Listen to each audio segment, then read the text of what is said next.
50 సంవత్సరాల పైగా ప్రజా జీవితంలో వారు రాణించారు. ఎన్జి రంగా గారి శిష్యుడిగా వారు ఒక గొప్ప గుర్తింపును తీసుకొచ్చిండ్రు.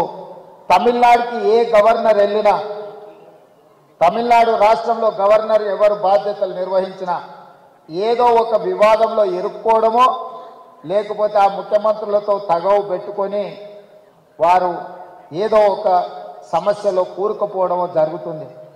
కానీ అనుభవం కలిగిన రోసయ్య గారు అత్యంత రాజకీయ వివాదాస్పదమైన తమిళనాడు రాష్ట్రంలో కూడా గవర్నర్గా రాణించి వారి యొక్క అనుభవాన్ని అక్కడ వారు ప్రదర్శించారు.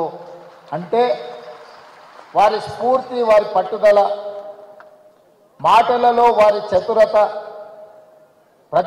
పాలకపక్షంలో ఉంటే ప్రతిపక్షాలను ఇరుకునబెట్టడం కానీ, ప్రతిపక్షంలో ఉంటే ఎవరు ముఖ్యమంత్రిగా ఉన్నా వారిని ఇరుకునబెట్టే విధానం మనం నేర్చుకోవాల్సిన అవసరం ఉన్నది. ఈరోజు ముఖ్యమంత్రిగా వారు ఆనాడు మర్రి చెన్నారెడ్డి కావచ్చు, నేదురుమల్లి జనార్దన్ రెడ్డి గారు కావచ్చు, భవనం వెంకట్రామ్ గారు కావచ్చు, అంజయ్య గారు కావచ్చు, లేదా డాక్టర్ వైఎస్ రాజశేఖర రెడ్డి గారు కావచ్చు, వాళ్ళు ప్రశాంతంగా ప్రభుత్వాన్ని నడిపి ముఖ్యమంత్రులుగా వారి అధికారాన్ని చెలాయించిందంటే సమస్యల్ని పరిష్కరించడానికి కుడిభుజంగా రోసయ్య గారు ఉన్నారు కాబట్టి వారు ప్రశాంతంగా ముఖ్యమంత్రులుగా కార్యక్రమాలను నిర్వహించింది. ఈరోజు తెలంగాణ శాసనసభలో రోసయ్య గారు లాంటి వ్యూహాత్మకంగా సమస్యల్ని పరిష్కరించగలిగిన సహచర నాయకులు లేకపోవడం కొట్టొచ్చిన లోటుగా కనిపిస్తుంది. అలాంటి సహచరుడు ఉంటే ముఖ్యమంత్రిగా ఎవరైనా అద్భుతంగా రాణించవచ్చని నేను ప్రగాఢంగా నమ్ముతున్నా. ఏంటంటే ముఖ్యమంత్రిగా చదువుకొని రాకపోయినా గతం గురించి సంపూర్ణమైన అవగాహనతో, భవిష్యత్ ప్రణాళికలతో రోసయ్య గారు సిద్ధంగా కూర్చునేవాళ్ళు. మనం విఠలాచార్య సినిమాలో చూసేవాళ్ళం.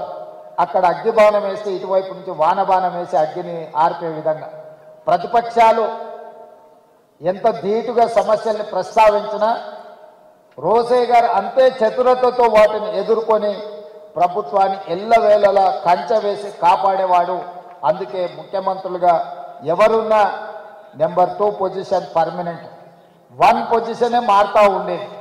అది విజయభాస్కర్ రెడ్డి అయినా, చెన్నారెడ్డి గారైనా, అంజయ్య గారైనా, భవనం వెంకట్రామ్ అయినా, డాక్టర్ వైఎస్ రాజశేఖర రెడ్డి గారైనా, ఇలా 1 పొజిషన్లో పాత్రలు ఎప్పుడూ మారేవి. కానీ 1 పొజిషన్లో ఎవరున్నా 2 పొజిషన్ మాత్రం పర్మనెంట్గా కొనిజేటి రోసయ్య గారే ఉండాలి అని ఎవరు 1కి వచ్చినా రోసయ్య గారిని కోరుకునే వాళ్ళు. పెద్ద ఆయన ఏ రోజు కూడా 2కి వచ్చిన కాబట్టి 1లో ఉన్న వాళ్ళని జరిపి కూర్చోవాలని వారెప్పుడు తాపత్రయపడలే, తొందరపడలే. అందుకే ఆ సమయం సందర్భం వచ్చినప్పుడు శ్రీమతి సోనియా గాంధీ గారు ఈ క్లిష్ట సమయంలో రోసయ్య గారిని ముఖ్యమంత్రిగా చెయ్యాలి అని సోనియా గాంధీ గారు భావించిండ్రు. అంటే పార్టీ పట్ల వారికి ఉన్న నిబద్ధత, పార్టీకి వారి పట్ల ఉన్న నమ్మకం, విశ్వాసం అనేది రోసయ్య గారిని ముఖ్యమంత్రిని చేసింది. నేను ఈ వేదిక మీద నుంచి ఇంకొక అంశం కూడా ప్రస్తావించదలుచుకున్నా. వారి యొక్క నిబద్ధత, వారి యొక్క క్రమశిక్షణ వారికి అన్ని హోదాలను ఇంటికి తెచ్చిపెట్టింది. ఏ రోజు కూడా నాకు తెలిసినంత వరకు రోసయ్య గారు నాకు ఈ పదవి కావాలి అని అధిష్టానాన్ని అడిగిన సందర్భం లేదు. అది మంత్రి కావచ్చు, ముఖ్యమంత్రి కావచ్చు, గవర్నర్ కావచ్చు. వారి ప్రతిభనే, వారి క్రమశిక్షణనే, వారికి పార్టీ పట్ల, నాయకత్వం పట్ల ఉన్న కమిట్మెంటే వారికి అన్ని హోదాలను తెచ్చిపెట్టింది. వారిని మనమందరం స్ఫూర్తిగా తీసుకోవాల్సిన అవసరం ఉన్నది. సభలో సమస్యల్ని వ్యూహాత్మకంగా ఎదుర్కోవాలి అని అంటే రోసయ్య గారిని గుర్తు తెచ్చుకోవాలి అని అంత బలంగా వారి ముద్ర చట్టసభల మీద వేసిండ్రు. అలాంటి రోసయ్య గారి వర్ధంతి కార్యక్రమంలో చాలామంది మిత్రులను, ఎందుకంటే 2007 నుంచి 2014 వరకు రాష్ట్రంలో భిన్నమైన పరిస్థితులు, 2014 తర్వాత 2 రాష్ట్రాలుగా అవతరించిన తర్వాత చాలామంది మిత్రులను కలుసుకోలేకపోయినాము. ఈరోజు మిత్రులందరినీ కలుసుకోవడం, ముఖ్యంగా ఆర్యవైశ్య సమాజానికి నేను ఒక విశ్వాసాన్ని నమ్మకాన్ని ఇయ్యదలుచుకున్నాను. ఈ రాష్ట్రం యొక్క ఆర్థిక ఎదుగుదల మీ చేతుల్లో ఉంది. ఈ రాష్ట్రం రాణించాలి, ఈ రాష్ట్రం రాణించాలి, ఈ రాష్ట్రం అభివృద్ధి పదం వైపు నడవాలి, ఈ రాష్ట్రంలో ఆర్థికంగా బలపడాలి అని అంటే మీరే కష్టపడాలి. మీరే ఈ తెలంగాణ బ్రాండ్ అంబాసిడర్లు. ఈ తెలంగాణ ఆర్థిక రంగంలో రాణించాలి అంటే మా ఆర్యవైశ్య మిత్రులు ఇంకా ఒక గంట అదనంగా పని చేయాలి. ఈ పని మీకోసం కాదు, ఈ రాష్ట్రం కోసం చేయాల్సిన అవసరం ఉంది. అందుకే రాష్ట్రం ఆర్థిక రంగంలో రాణించాలి అని అంటే మీ అందరూ ముందు బాగాన ఉండాలి.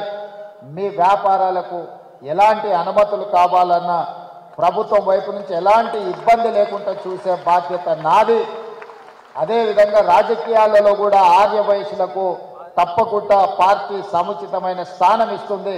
కోమటిరెడ్డి వెంకటరెడ్డి గారు నా చెవిలో చెప్తున్నాడు, మనము ఆర్యవైశ్య మిత్రులను ప్రభుత్వంలో కూడా భాగస్వాములను చేయాల్సిన అవసరం ఉన్నదని, తప్పకుండా మీ అందరి మనసుల్లో ఏముందో అది కోమటిరెడ్డి వెంకటరెడ్డి గారు నాకు చెప్పిండ్రు. తప్పకుండా అధిష్టానం దృష్టికి ఈ అంశాలను నేను తీసుకువెళ్తా. అదేవిధంగా రోసయ్య గారి విగ్రహం ఉండాలి అని మిత్రులు ప్రస్తావించారు. 100% రోసయ్య గారు ఒక సందర్భంలో వారు ముఖ్యమంత్రిగా ఉన్నప్పుడు చంద్రబాబు నాయుడు గారితో కలిసి నేను వారి ఇంటికి వెళ్ళిన ఒక రిప్రజెంటేషన్ తీసుకెళ్ళి వారితో మాట్లాడుతూ ఆ రోజు తెలంగాణ ఉద్యమానికి సంబంధించిన అంశాలు ప్రస్తావనకు వచ్చినప్పుడు రోసయ్య గారు ఒక మాట చంద్రబాబు నాయుడు గారికి చెప్పారు, చూడయ్య చంద్రబాబు, నాకు చీరాలలో అక్కడ ఏమీ లేదు. 50 సంవత్సరాల క్రితం అక్కడ ఉన్నది అమ్ముకొని హైదరాబాద్కు వచ్చి అమీర్పేట్ ప్రాంతంలో ఇల్లు కట్టుకున్నా. నేను హైదరాబాద్ వాడినే తప్ప నాకు ఆ రాష్ట్రమా ఈ ప్రాంతమా అని లేదు. 2 ప్రాంతాలు నాకు సమానమే. నేను హైదరాబాద్ వాడిని అని చెప్పిండు. ఈరోజు నికార్సైన హైదరాబాద్ ఎవరైనా ఉన్నారంటే రోసయ్య గారు అని చెప్పి నేను సంపూర్ణంగా విశ్వసిస్తున్నా. అలాంటి నికార్సైన హైదరాబాదీ రోసయ్య గారికి హైదరాబాద్ నగరంలో విగ్రహం లేకపోవడం అనేది లోటు. తప్పకుండా రాష్ట్ర ప్రభుత్వం ఒక మంచి ప్రాంతాన్ని మీరు చూసి ప్రభుత్వానికి సూచన చేయండి. మా ఆర్ఎండ్బి శాఖ మంత్రి కోమటిరెడ్డి వెంకటరెడ్డి గారికి ఏ ప్రాంతంలో రోసయ్య గారి విగ్రహం పెడితే బాగుంటుందో ఒక ప్రాంతాన్ని సూచన చెయ్యండి. తప్పకుండా రోసయ్య గారి రాబోయే 4వ వర్ధంతి లోపులోనే రోసయ్య గారి విగ్రహాన్ని మనం పెట్టుకుందాము. ఎందుకంటే వారు అందరికీ స్ఫూర్తి.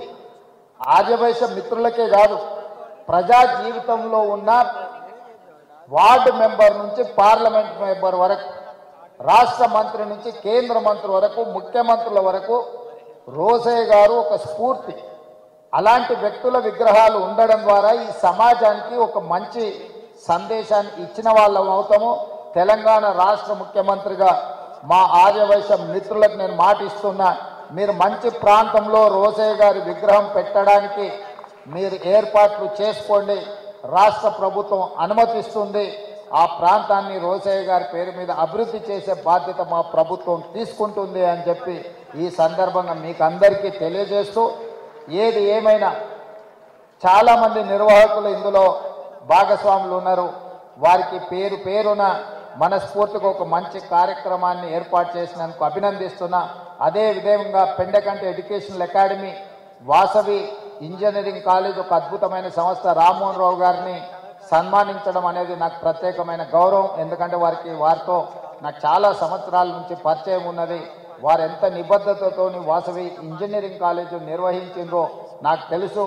ఈ మధ్య కాలంలోనే ఫీ రియంబర్స్మెంట్ ఇష్యూస్ వచ్చినప్పుడు సిబిఐటి, వాసవి ఇట్లాంటి ఇన్స్టిట్యూషన్స్కి గ్రీన్ ఛానల్లో ఆ ఫీజు రియంబర్స్మెంట్ ఇవ్వాలి. ఎందుకంటే ఆ సంస్థలు లాభాపేక్ష లేకుండా ప్రజల కోసమే ఉపయోగపడే విధంగా సంస్థలు నడుపుతున్నారు అని చెప్పి మా అంతర్గత సమావేశంలో మా ఆర్థిక మంత్రి బట్టి విక్రమార్క గారికి నేను సూచన చేయడం జరిగింది.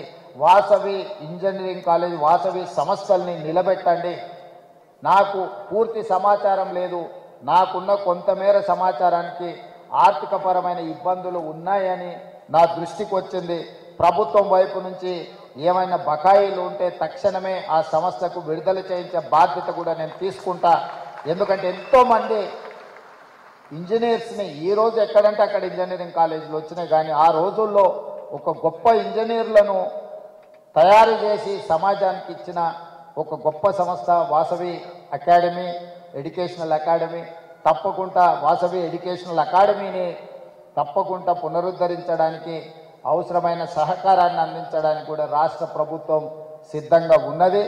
అదేవిధంగా రాజమౌళి గారు నాకు తెలిసి కుబేర టవర్స్ నారాయణగూడలో కట్టింది వారే.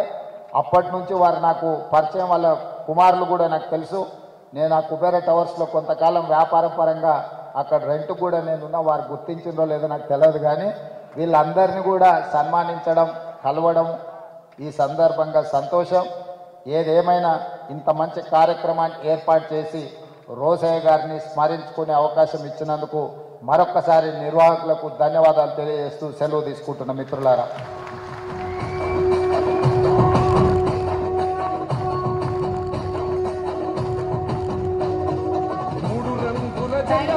Thank you very much.